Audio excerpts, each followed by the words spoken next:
Habari gani Mwanakewe TV, kama ni mara yako ya kwanza tafadhali subscribe na tano notification. Karibu katika ulimwengu wa siasa. Jina langu ni Mwanakewe TV.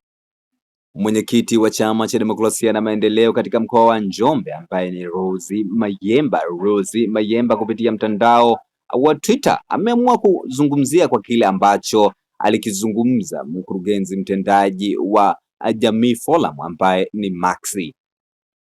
Nasoma hichi ambacho ameandika Rose Mayemba katika mtandao wa Twitter na nukuu: wanaendelea kututesa na kutuua kwa sababu wanajua zitapigwa kelele mwezi mmoja na baadaye kila kitu kinasahaulika. Ndugu zangu wa Tanzania, nadhani sasa tumeshachoka kwenye hatua ya malalamiko.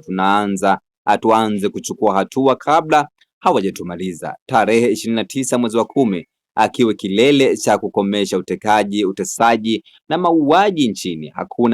Hakuna malaika atashuka kutoka mbinguni kusaidia. This is all about us and our lives. Mwisho kunukuu hichi ambacho ameandika mwenyekiti wa Chama cha Demokrasia na Maendeleo katika mkoa wa Njombe, Rose Mayemba, kuhusu kauli ambayo alitoa mkurugenzi mtendaji wa Jamii Forum ambaye ni Max, kwamba watekaji walimpigia simu na wakamwambia tutakuteka na kelele zitapigwa siku 2 siku 3, lakini utasahaulika.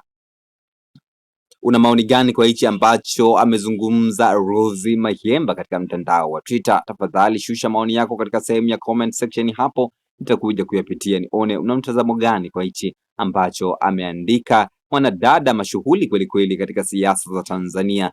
Pia ni mwenyekiti wa Chadema katika mkoa wa Njombe, Rose Mayemba. Tutana wakati ujao katika masuala ya kisiasa. Jina langu ni Mwanakewe TV. Bye bye, kwa heri, chao.